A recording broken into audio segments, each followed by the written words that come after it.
You got it? Yeah. Okay. If only we had an Einstein here to help us. Good evening. Is my mic working? Yes. You can hear me. Welcome to this very, very special date with Albert Einstein here in Jerusalem, which has been organized by the Israel Institute of Advanced Studies together with the Albert Einstein Archives, which are located here at the Hebrew University. My name is Ben Segenheit. I'm part of the team which works at the Einstein Archives. So obviously we are going to talk a lot about Albert Einstein. But the interesting thing is you all know something about Albert Einstein, something at least. For instance, you know what he looked like. And I don't know if you ever thought about this, but Einstein, I can say, is the only physicist, scientist, of whom you know how he looked like. There have been giants of science of physics over history, you know some names, Newton or Maxwell, but you have no idea what they looked like. Or we take contemporaries of Einstein's when photography was already invented, you know, Ludwig Boltzmann or Max Planck or Erwin Schrödinger. You have no idea what they looked like, right? You may know what Schrödinger's cat looked like. You know, the one was at the same time alive and dead, but it looked like a cat. But there are special cases. For instance, I was born in Vienna and I grew up in Austria, and Schrödinger was an Austrian. So back then, many years ago, before the Europeans had the euro as a currency, the Austrians had the Austrian shilling, and on this 1,000 shilling bill, there was a portrait of Schrödinger. So some Austrians of a certain age may know how Schrödinger looked like, but it's nothing to be compared with Einstein. And we want to explore and understand this effect. What is this phenomenon, Einstein? And we want to find out about it also in connection with another phenomenon, which is the link between Einstein and Jerusalem. I sometimes mention in conversations that I work with the Einstein Archives. And people don't know, even people in Israel don't even know that these Einstein Archives do exist and that they are located in Jerusalem. And they're very surprised to hear about this. And you see, Einstein, the universal hero of mankind, and of all the places in the universe, his home now is here in Jerusalem with us in our, somewhat traditional Jerusalem. So to deal with all these questions, we have we are lucky and we have the privilege of having the company of not one Einstein, but two Einstein. The two living Einstein, the two reincarnations of Einstein. I start with the gentleman on my left because he's our guest here. He came from far away, from West Virginia, in the United States, where he lives. And he is Einstein in the cloud. Digital Einstein. If you write to Einstein, you ask him a question by social media, he answers your question. And he has written a book about this, which is a trigger for this event, The Einstein Effect, how the world's favorite genius got into our cars, our bathrooms, and our minds. Very fascinating stuff, of course. To my right is Professor Hanoch Gutfreund. He's Professor Emeritus of Theoretical Physics at this university, a former president and a former rector of the university. The author also of several books about Einstein, the latest one being this one, together with Jürgen Renn, Einstein on Einstein. This is not the latest one. It's not the latest, sorry. So, almost the latest one. He's unstoppable. And he is the person most knowledgeable about Einstein, historically, biographically, scientifically, and he is, just the spiritual leader of the Albert Einstein Archives. But now you also have your microphone. I want to ask you, of course, we're very curious to learn. We heard you are the digital Einstein, you are somewhere in the sky, in the cloud. How did you become Einstein? And what does it mean? And what does it mean? And how does it feel to be Einstein? It's a big responsibility to be Albert Einstein. First of all, I want to thank the Albert Einstein Archives for hosting this, and for Hebrew University, the Institute for the IAS, and especially I want to thank Chaya Becker for helping put together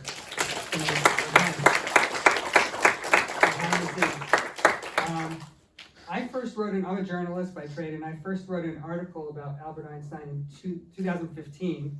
And it was about something, it was like Einstein's pipe went up for auction, and I just wrote a silly little article about Einstein's pipe went up for auction. And my editor said to me, you could write a Pulitzer Prize winning story, not that this was a Pulitzer Prize winning story. And he goes, but if nobody reads it, it doesn't matter. So he said, why don't you spend the day promoting your article? And he goes, maybe there's some Albert Einstein fan clubs online that you could share it with. And so I went on Facebook and I typed in Albert Einstein, and lo and behold, the official Albert Einstein page comes up with the verified blue check mark, and he has 20 million fans. Right? Albert Einstein has more Facebook fans than Tom Hanks. And so I sent a message, because you can send a message on Facebook, and I said, hey, I wrote this article, maybe you'd want to share it. 5 minutes later, I see the 3 dots. Albert Einstein is writing me back.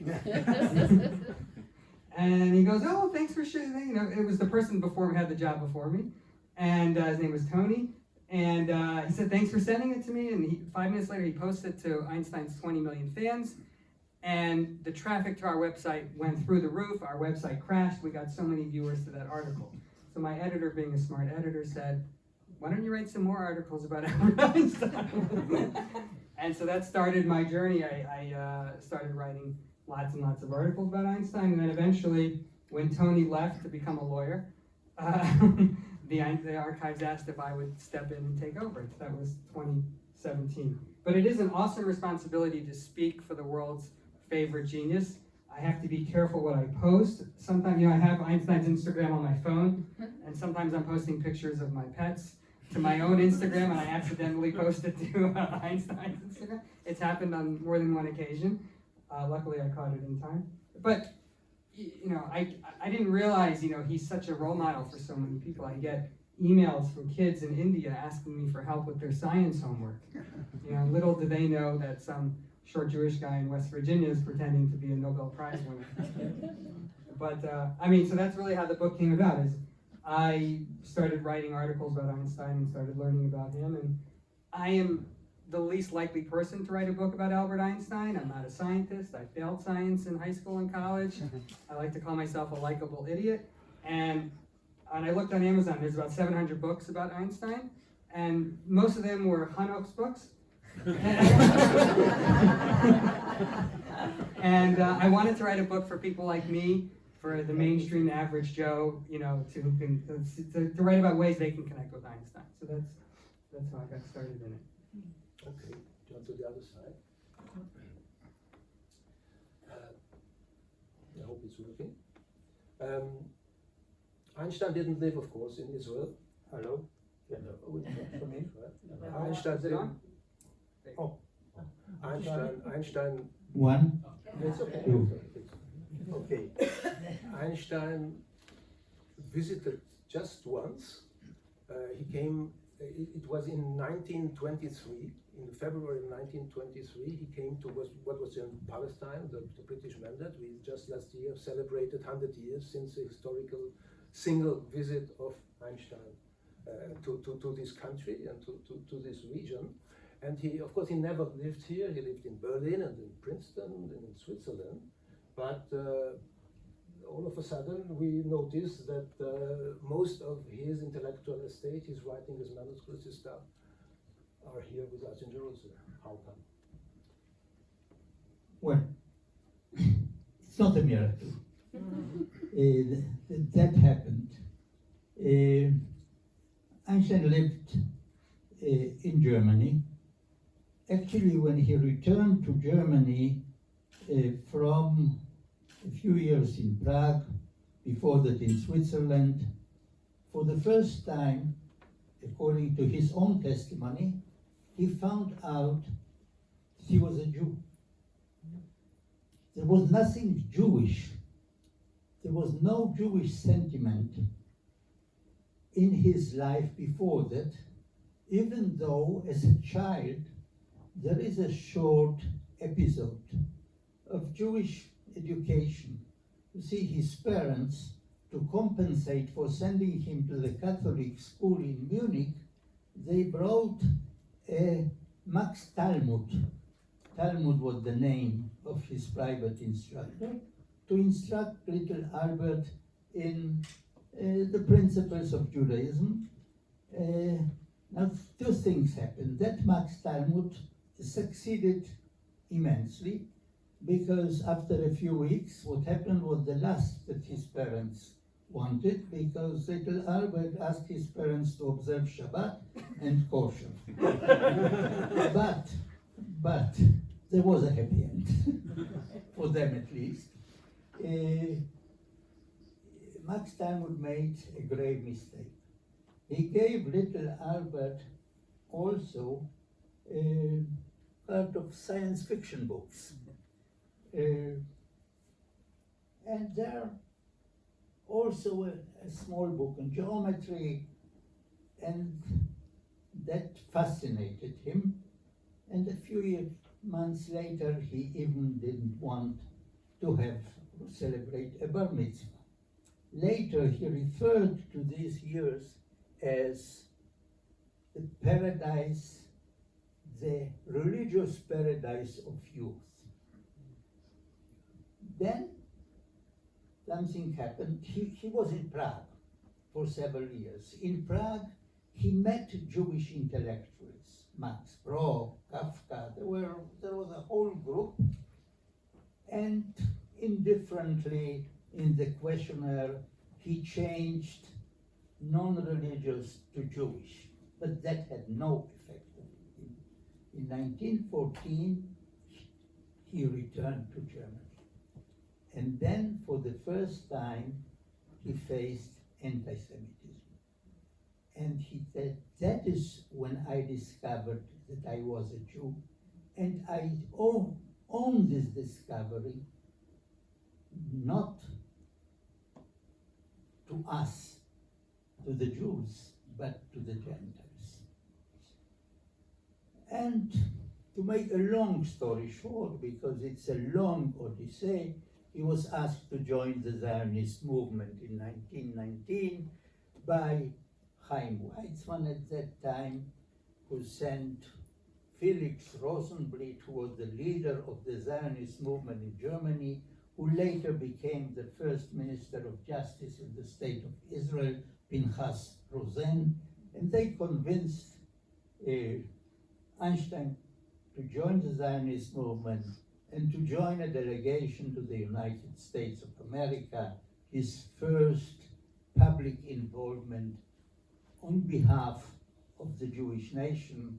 And there are so many stories about every episode and everything that I'm telling you, that I could keep you the whole evening only describing what happened before, during, and after that trip to the United States.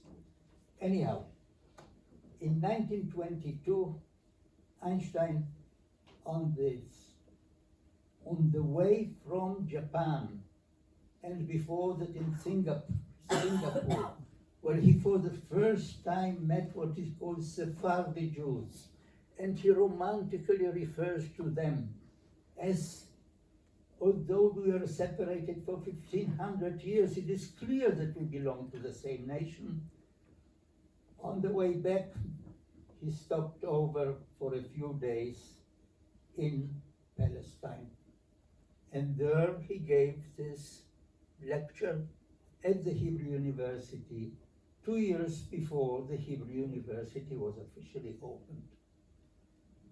The master of ceremony was Menachem Usishkin, the head of the Zionist movement in Jerusalem, and he said, Mr. Einstein, come to the podium that has been waiting for you 2,000 years. I can go on and on. Go to your next question. No, but why is his estate here in Israel? What? Why? Why did he bequeath his? Why is the fact that physically we have the most of his manuscripts? We have the most of his manuscript because he, when he became a member of the Zionist movement, his most prominent activity in the Zionist movement was to join Chaim Weizmann in his effort to establish a Hebrew university in Jerusalem.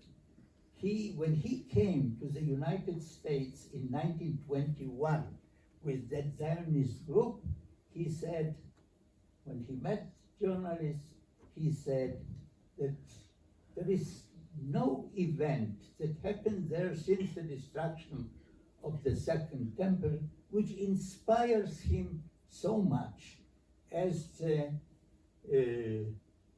desire to build, construct, develop a Hebrew university in Jerusalem where the Jewish people for the first time appeared on the historical arena. He believed that the Hebrew university, you see, his Jewish identity, there is a whole saga about what is the nature of his Jewish identity. He was not a religious person. He had his own views of religion, of God, but he identified with the Jewish tradition and particularly with the moral messages of the prophets of the Bible.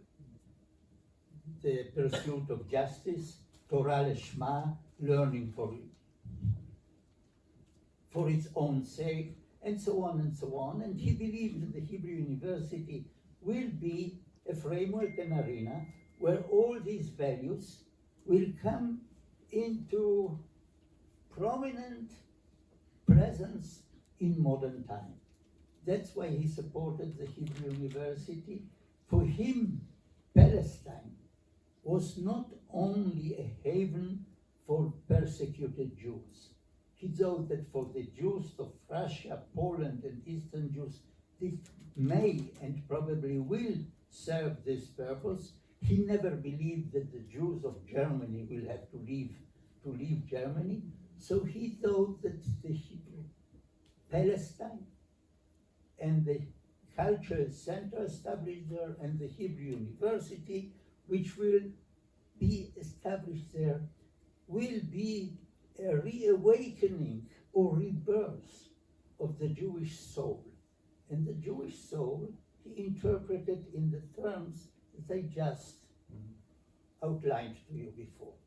So that's how he came here. And why was it at the end of a trip from Japan? See, this is another story. In 1922, the Jewish Foreign Minister of Germany, Walter Rathenau, was assassinated by right-wing groups. We have solid evidence that Einstein was on their assassination list in the line, and his friends and his colleagues suggested that he should leave Germany for the time being. That was 1922, that was the first attempt to overthrow the Weimar Republic. You know, the second succeeded. The first failed temporarily, and so Einstein left Germany. He had an invitation to Japan. He went to Japan. On the way, he stopped in Singapore.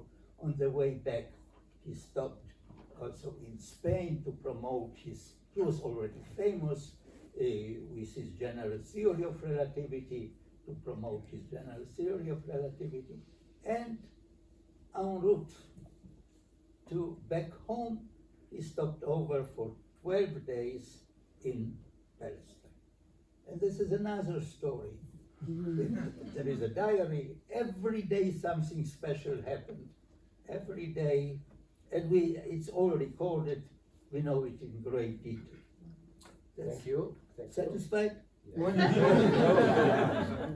Benjamin, we are talking about somebody who could also be seen as, a dinosaur from 100 years ago, and it's also a miracle that a physicist then became a pop star. Yeah. But to what degree is it still a pop star nowadays in 2024? And who are the people who are showing interest in him? What are the questions they ask? So first of all, I think historians probably look at Einstein as the first modern day celebrity. I mean, he came about at a time when all of modern media was coming into place. You had photographs, radio, newspapers, magazines, even TV was around in Einstein's time. And he had a love-hate relationship with the press, and he really, but he took advantage of that. He knew, the journalists loved to chase him around, the paparazzi chased him. There's some great stories of Einstein was friends with Charlie Chaplin, and he went to a Hollywood red carpet premiere with Charlie Chaplin, and all the journalists wanted to interview Einstein, and they just ignored Chaplin, even though they couldn't understand anything he was saying. There's a great story about that trip to Japan in 1923. Him and his wife Elsa check into the hotel, and they stand outside on the balcony, and down on the street there's tens of thousands of people looking up like it's the Rolling Stones or something, and he was also very approachable, which I think endeared him to a lot of people. He had that beloved Zadie look about him. I don't know if you saw Oppenheimer last summer, right? But Oppenheimer was probably the exact opposite, right? He was a very serious guy, always wearing a hat and a tie and a suit, and very serious. Einstein was very approachable. Kids would, there's stories in Princeton, kids would tug on his shirt and say, Dr. Einstein, could you help us with science homework, or whatever, math homework? And he would stop and talk to kids on the street. And so this myth, this legend developed around him. He knew what made for a good photograph in the paper. There's a lot of photographs of Einstein taking his hat and tossing it in the air. You never see a picture of Marie Curie tossing her hat in the air. And so I think, even though he's been dead for nearly 70 years, this kind of legend kind of perpetuated around Einstein. And like you said at the beginning, everybody knows what Einstein looks like. He had that unique look. He didn't care what he looked like. Stories he used to walk around in his pajamas or sweaters that had holes in them or never wore socks. And that was just made him even more lovable, I think, to people. And that kind of lived on even after his death. And people just kind of imprinted on him whatever they wanted to imprint. So you walk up to any kid anywhere and you say, what is, name a genius? A kid anywhere in the world will automatically say Albert Einstein.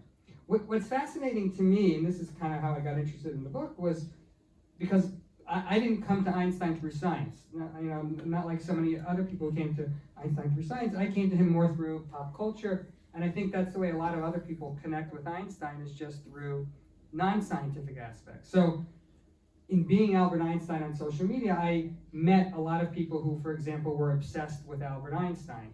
So I met a guy in Connecticut who has the world's largest collection of celebrity hair.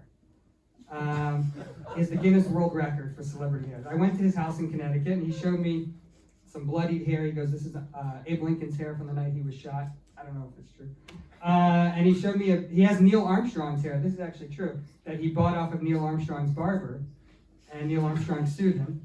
But anyway, he showed me a Ziploc bag with some white hair, and he goes, this is Einstein's hair. And it's just funny, like, nobody's doing that with Shakespeare, right? Shakespeare doesn't have 20 million fans.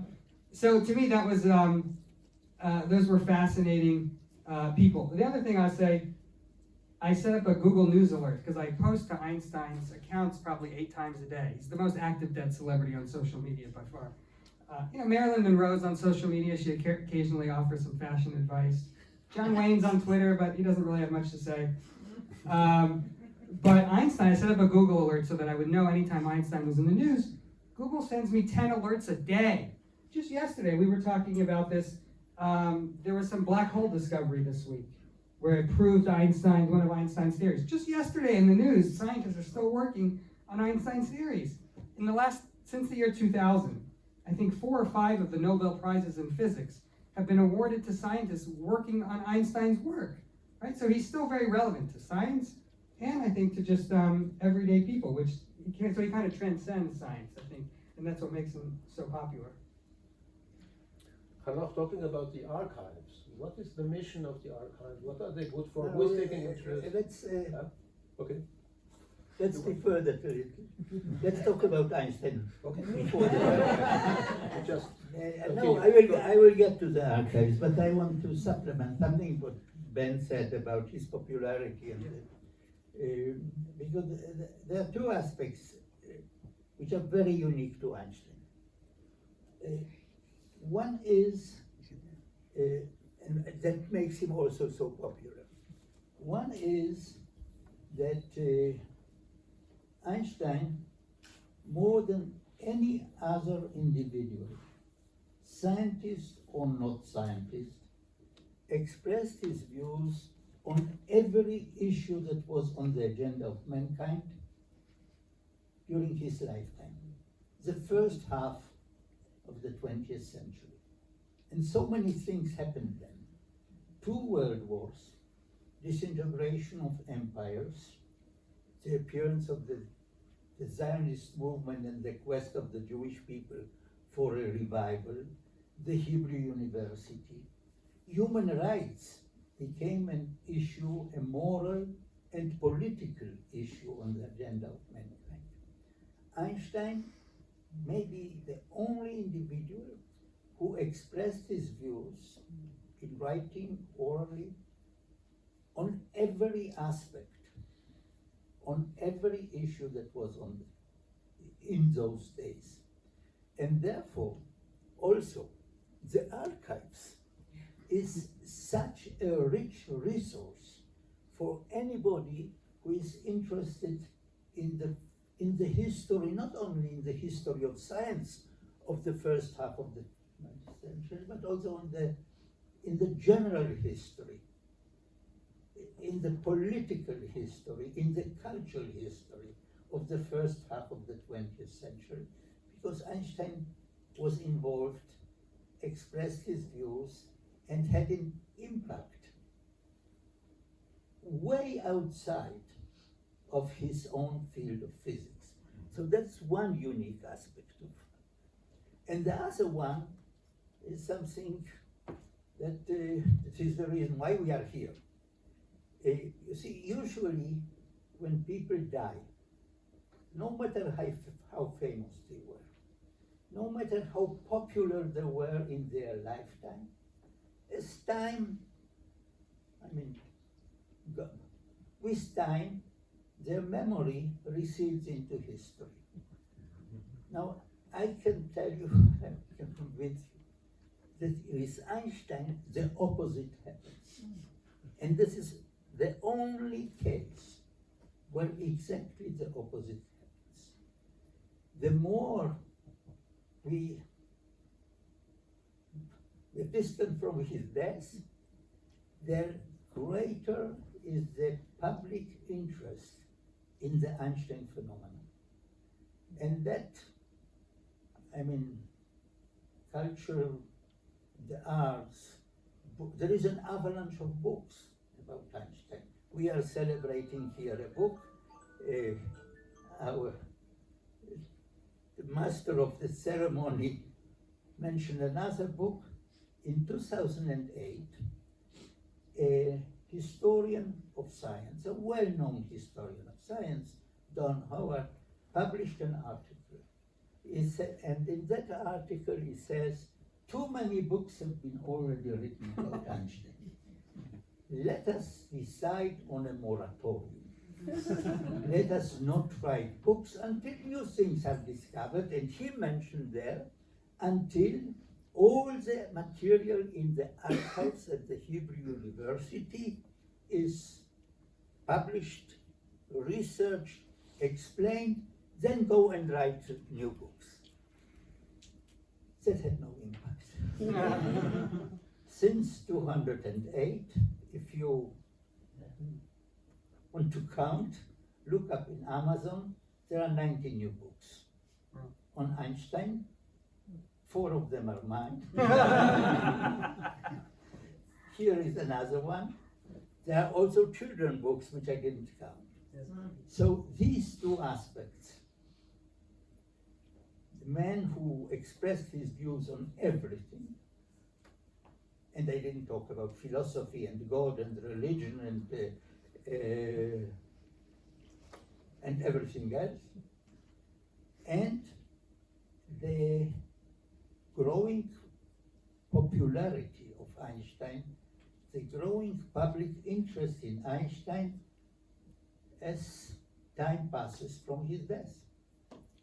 If I could say one, a lot of Einstein stuff, one of the things that got me interested was the auction. A lot of Einstein stuff comes up for auction all the time, and you can see just by the, what prices they snatched that he's still so popular.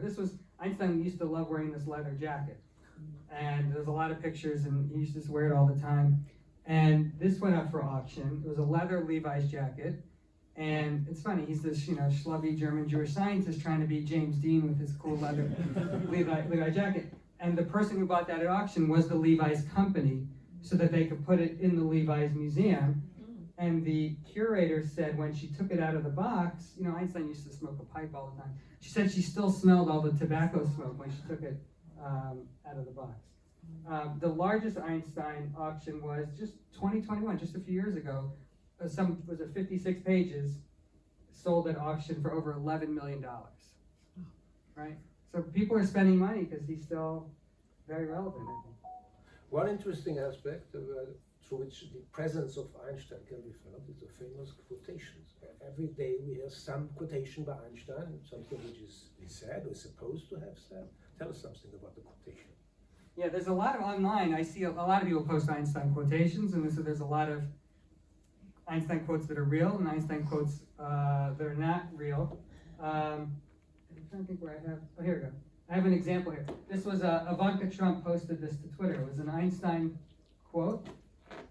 Ivanka Trump. Ivanka Trump. This is a few years, many years ago. She posted a quote to Einstein, and this was actually when Tony was working the site, right before I came on. And he looked it up. There's an official book. They have in the archives. They have an official book of Einstein quotes. And he looked it up and realized that's not an Einstein quote. And so he commented and said, "Ivanka, I never said that." And it made international news. Ivanka Trump mocked after misquoting Albert Einstein on Twitter. Albert Einstein estate corrects all the Ivanka Trump. So you're always seeing people quote. We were just talking earlier today. There's that famous quote: "The definition of insanity is doing the same thing over and over again." Right? People often quote that as Einstein, but he did not say that. And that book I was telling you has all the quotes in it. There's a section in the back of famous quotes that are misattributed to Einstein. But all the real quotes, they've done such a phenomenal job at the archives. They have a source for each quote. He said this to this person, it was in this letter, it was this date, and they have sources for all the actual real quotes in there. But yeah, he's probably the most famously misquoted person on the planet. I should have prepared such curiosities. You know, a year ago I walked in Trieste. There is a walking, and I passed a barber shop, and there is a big picture. A man, nice hair and all that, and it says, "That is what Einstein would have looked like if he had his haircut here." And now another thing. Yesterday, I come from Paris, and there is an interesting exhibition I don't know if you know the Bourse de la Commerce, which is a museum there, and there is a small clay sculpture, a bed, and then a man and woman covered that lying in that bed. And the inscription says, "Mr. and Mrs. Einstein after having conceived the genius Albert." So the idea is, if you conceive a genius, you have to rest. Well, in this spirit, a question to both gentlemen. Einstein as a role model. People used to ask him questions, his opinion about everything, about God, about moral questions, about art, about politics. What happened then and what happens now with this? Einstein as a person who could give advice. I come to Einstein from science. All my years before I retired, I taught almost everything that Einstein did, that Einstein produced, that Einstein discovered, that Einstein formulated in science. Only when I retired, I read the original papers. And for me, it was an eye-opener. Because everything, the arguments, the motivation, the explanation, everything is different from the way it appears in textbooks. Because when we teach, and textbooks in science, we are interested in the results and their applications. We are not so much interested in how these results were achieved, we are not so interested in the wrong path that were taken. Today, I am convinced, for me, in that sense, he's a role model. I'm convinced that if I knew what I know today when I taught physics, my students would benefit more. And therefore, my colleagues today invite me in their courses, many of them, as a guest lecturer, once to come and tell them about the historical background. And the first thing I tell the students is I don't know of any great scientist of that caliber who published so many wrong papers as Einstein. Wrong papers? And that is true. So many wrong papers as Einstein. But the correct papers that he published changed our worldview completely. Speaking, of Einstein's, you were talking about Einstein published a lot of wrong papers. He was a very humble person, and one of my favorite Einstein quotes is, I think I actually have it on the screen, is, "I have no special talent, I am only passionately curious." Right? If you think about the sentences, I have no special talent, right? Einstein, of all people, has every right to say, I have special talent, I'm Albert Einstein. But he was so humble, he's like, no, I have no special talent. Imagine if, the people who are running the world today, the tech entrepreneurs, the politicians, if they had just an ounce of some of Einstein's humility, how much better the world would be. And then the second part of that sentence is, I am only passionately curious. We've talked tonight, how I think Einstein's going to be remembered much more as a humanitarian than as a scientist, for all the reasons Hanoch was mentioning, all the issues he was involved with. We didn't even get into, he was spoke out against the spread of nuclear weapons. He was very involved in the civil rights movement.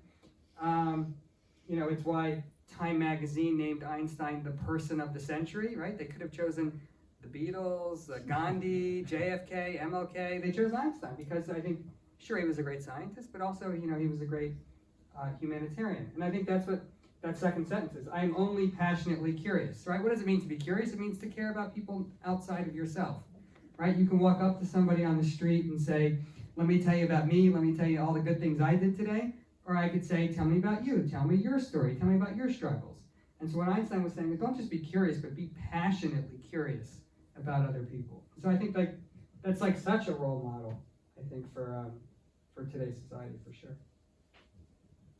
Now, to what degree have Einstein's fundamental theories become also practical technologies, things which influence our everyday life? One thing you mentioned also, one of many things you mentioned in the book is GPS, for instance. Do you want to explain us how Einstein's theories work together? Yes, or do you want to explain us, or both of you? Right. Do you want to explain? I can explain it, but then you'll correct me. I can save some time and you can. Or we can just, Einstein helped lay the foundation for GPS. There's much more than GPS. and there's much more that you encounter every day. I mean, the first technology that one can think about. You see, Einstein became not only the founder of modern physics, but also the grandfather and grand-grandfather of myriads of technological applications of the theories which he formulated already in his miraculous year, 1905. So that is long before GPS. For example, his Nobel Prize is for what is called the photoelectric effect, which was discovered in those years. It could not be understood, could not be explained in terms of classical physics. He explained it, he understood it, and I guess everybody here knows what is a photoelectric effect. The photoelectric effect, because everybody knows that when he, she stands in the door of an elevator, and the door doesn't close. Why doesn't the door close? Because you block a light ray from one side reaching the other side. When this light would reach the other side, it would, it would impinge on a photoelectric device, light impinging on this device, releases electrons, namely produces electricity, which closes the door. This is the photoelectric effect. So you all know. So this is one thing. Now you all know, you hear the word laser. Laser is a miraculous instrument that is used in medicine, but not only in medicine, unfortunately also in warfare. Fortunately, unfortunately, depends on your views. It has many applications. In 1916, Einstein published 2 papers, 2 articles on the interaction of light with atoms. After publishing one of these papers, he writes to his friend, with whom he corresponded, I had a brilliant idea, and he explains to him what that idea is. And that brilliant idea, 40 years later, was translated into laser technology. So this is another thing. Nuclear energy, nuclear weapons, but also nuclear energy, that is this famous combination of 5 symbols, E equal mc 2 up to the square, 5 symbols, and it's everybody, I don't know how many of you understand it, but everybody knows there is something like that. There is not a single country in the world which did not issue a stamp with E equals mc squared. And that E equals mc squared is a formula which years later, with a great effort of thousands of people like Oppenheimer and others, can produce something which destroys 2 cities.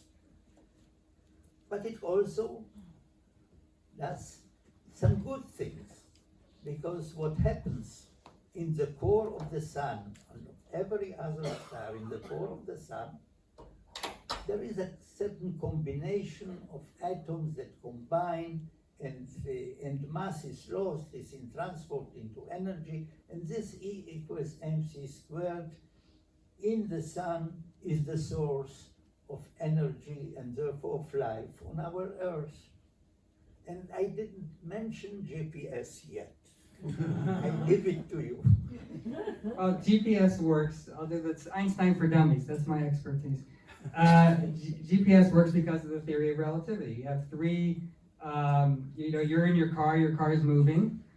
We're on planet Earth, and Earth is moving, and the satellite in space is moving. So you have 3 things that are in constant motion. And Einstein's theory of relativity was an elegant mathematical equation that made all 3 of those pieces of data work together. And so without Einstein's theory of relativity, you would drive off the road, you'd get lost. So think about that the next time, you have a pizza delivered to your house. The pizza delivery guy found your house thanks to Albert Einstein, right? What has Galileo done for you lately? And so if you Google the inventor of GPS, 2 names will come up. Albert Einstein and this woman, Gladys Mae West. You ever saw the movie Hidden Figures a few years ago? Yes. It was about all these African-American women who worked for NASA, and they were basically human computers, helping the engineers with the math. So Gladys Mae West worked for the US Navy in the 1960s, and she was one of the first people to realize you can take Einstein's theory of relativity and apply it to satellites in space. And so she and Einstein are credited with inventing GPS. She's still alive. She's in her mid-90s. I interviewed her for my book, which is available for sale outside. Happy to autograph it for you. And she told me something very funny. She said, Benyamin, you know, I don't even use GPS. I like the old-fashioned maps that you can fold. If Einstein were with us today, what would he have made of these social media of Facebook and Twitter? Would he have seen this as something for silly, poorly informed people dispersing fake news, or would he be glad to use it, being open and loving to communicate? I think Einstein would be super into Twitter and social media. I'm not just saying that because I am Albert Einstein on social media. But as Hanoch was saying, he spoke about so many topics, and any journalist who wanted to interview, you know, you could stop him on the street or on the train, and he would give you a quote, and he would often give you a pithy quote. He loved, being very funny, and he loved saying things about different topics. And so I think he would have a blast on social media.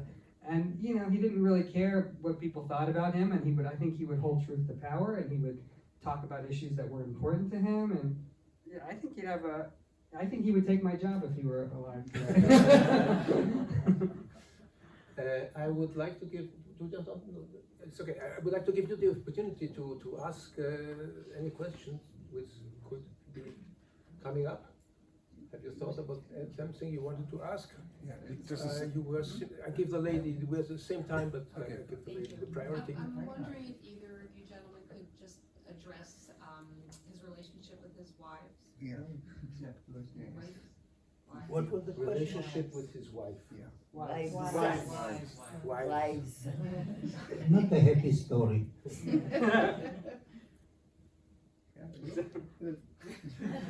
There was,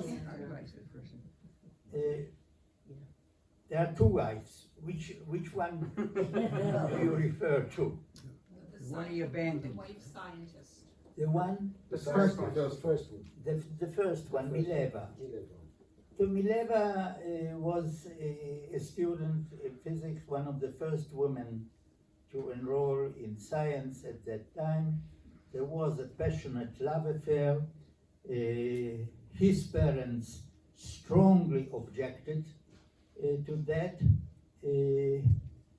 Not, as far as we can say, not because she was not Jewish, but she was a Slav, and they were the aristocrat Germans. Anyway, maybe their attitude made Albert even more stubborn in his will. They married. There were two children of that marriage. There was it ended in a bitter divorce. That's what I can say. There's a whole story that I couldn't relate, but that's it. She did get the Nobel Prize money in the divorce. Sorry? She did get the Nobel Prize money in the divorce, right? The prize money, according to the agreement, the divorce agreement, in the divorce agreement, she was to get the Nobel Prize money, and that's what happened. But the Nobel Prize itself is here at the archives. So that's what you wanted to hear? You had some, there was some agenda. Because usually when people ask me, no, I'm not joking, I'm serious. Usually when people ask me about his wives, about women in his life, there is some agenda behind that. So that's why I asked. Just gentlemen, and then you, please. Okay. He wasn't a perfect person. No. He had a child he never saw. He abandoned his wife. So he's a wonderful scientist, but he wasn't a perfect humanitarian relative to his family. See, it's easy to be friendly to people on the street. It's harder. I don't have a problem. I have a great wife. Please. No, but- You have to- But he had a love affair with his second wife already when he was still married. So it's a more complicated story. Invite me one day, I will tell you the whole story. Okay, I was just going to ask about his name because we in English or in America you call him Albert Einstein, and you're calling him Albert Einstein. And what was his German first name? And Definitely has it been- Einstein. And the Einstein first means name? one stone, Stone. but the word Stein means stone in German. It's Stein, not Stein, and nothing else. Okay. And what about Of his course, first he name? became an American citizen afterwards, but I don't think he changed the pronunciation of his family name, but you know better.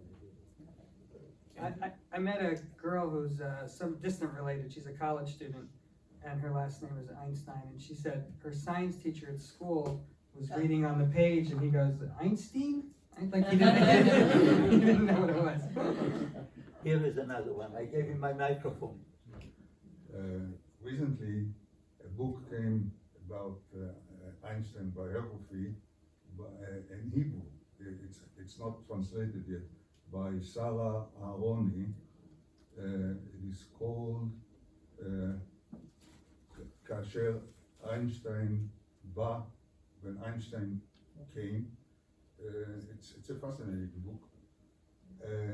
In it, the first years of Einstein are described, and there is an opinion that he was autistic. This is an opinion of an expert autism in Oxford, and he analyzed his behavior in his early years and also later on. He's described as a person who did not have much empathy to other people, and very much like autistic people. What can you say about it?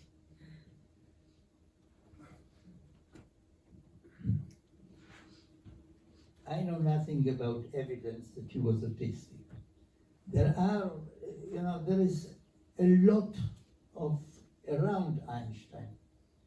Many quotations that are not quotations, that are invented. There are also hints turned into interpreted as stories. I heard that he had some difficulties as a child. I don't know the evidence for that. Late speaking, for example. I don't know the evidence for that. So he was, all I know, that he was a brilliant student. I mean, there are rumors that he did not do so well in the elementary school, but that in Germany. But there you have to, to confront it with the Germanic disciplinary teaching, which was completely strange to him, against which he revolted. He didn't get along well with his teachers at that school. So it's not, so he didn't do so well. So I don't know of any real evidence that he was autistic or retarded in Not in retarded. any, Autistic, no, there are in any sense. autistic people are very brilliant. I don't know. He was a brilliant He was student. not autistic. We have his high school matriculation is the highest degrees in all the science topics, and there is only one subject in which he did very poorly. The grades in school for a scale of 1 to 6. 6 is the highest. 6 and 5 is what he gets in every. 3 he got in French. But when he came to Jerusalem, at that lecture, which we mentioned before, that he gave in Jerusalem, he didn't know English yet. It was immediately after World War I, and speaking German under British mandate would not be politically correct. So he started the lecture, few sentences in Hebrew, but he gave it all in fluent French. And nobody understood anything. How do you do in gym? What are people asking you as Einstein? What are the most common questions or the most unusual questions? Well, I get a lot of questions, you know, is this a real quote, or is this, I get questions like that, was he autistic? What did he, you know, how much was he involved in the atomic bomb? All these kinds of things, and I just forward them to the archives. I forward them to Chaya. There are a lot of people who are, I met Anna today, who's working on a big Einstein family tree, a genealogy of all the Einsteins and how they're related, because there's a lot of Einsteins that are alive today, you know, distant cousins and cousins. I write in my book about Harry Einstein, who was a famous comedian in the mid-1900s, who died on stage at a roast. He gave a roast and then he died. It was the best performance of his life, he said. But anyway, his son was named Albert Einstein, and he went into acting, and he figured no one's going to take me seriously if my name's Albert Einstein, so he changed his name to Albert Brooks. So Albert Brooks. So I get weird family questions, people want to know if they're related, and but thankfully the archives is here, and so they're a great repository that I can pass people along to, because I'm just representing, I'm just the digital avatar of Einstein, but there's so many people behind it. I want to do one thing. I want to just bring up one picture I have here.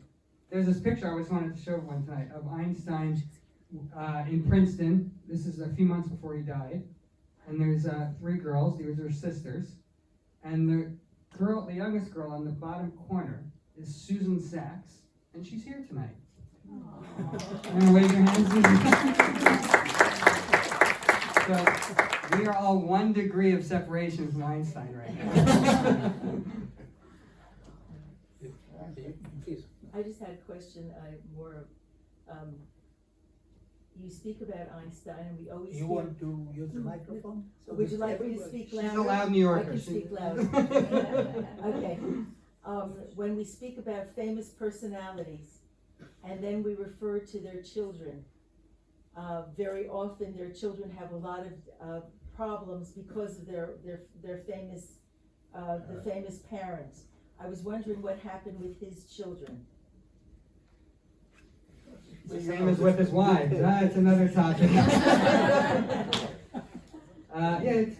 had 2 sons. Did any of the genius get passed down? No. Nothing. There's a tragic part. First of all, the separation didn't do anything good to the children. There were two sons. One died of schizophrenia at a young age. The other one became an engineer, mechanical engineer, and so there is a continuity of that family from that side. He was But a after professor the at Berkeley. He was a professor at Berkeley, yes, but not that kind of caliber of scientific achievements of anything. It's the same. One asked this about Herzl's children, usually, and Very often the children suffer and they can never achieve what the parent had, and even if they're very good in their own, they're never recognized for what they've done. So that's why I was curious.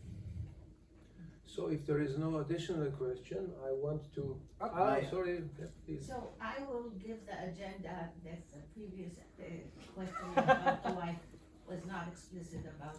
There are stories that Mrs. Einstein is responsible for many of Albert Einstein's great achievements. What do you know about that? we know that there are such stories. That's the one thing that we know. There is even a book by such stories. The origin of that, it comes from, there is an exchange of letters between Albert and Mileva when they were still in the courtship period, when they, you see, for the history of science, the way, the fact that they were married, that they got married, is not such a good thing, because as long as they were separated, they corresponded. And we have letters. And these letters are very valuable documents that attest not only to his emotional development, but also to his intellectual development, because he shared with her his ideas and what he has read. And in some of these love letters, there seemed what we discussed last time, what we discussed here. So this is a kind of a source that she was a partner. There is no evidence, and that has been investigated, no, not the Shin Bet, but it was investigated in great detail, and there is no evidence that she had any contribution to that. She failed twice in her final exams as a student. She was not the greatest student also. So I know that there are rumors, they will continue such claims. There is no way to, I don't know, to disprove or to get rid of them, because there will always be somebody who will think, but there is no convincing evidence that we can quote that she had any input into his scientific work. But did he collaborate with other scientists on his relativity theories? He did not collaborate. He corresponded with other scientists. He collaborated with only one. His name is Michel Besson, with whom it's a long friendship, a lifelong friendship.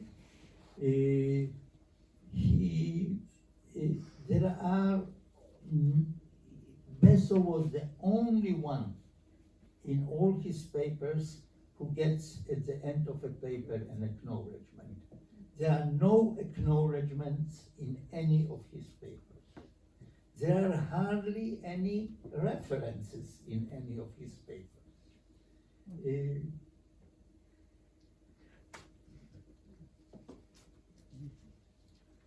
Thank you. If there are no additional questions, I want to recall that the book can be bought outside, and you can have it signed by the author, of course. Thank you for interest, for attention. Thank you. And,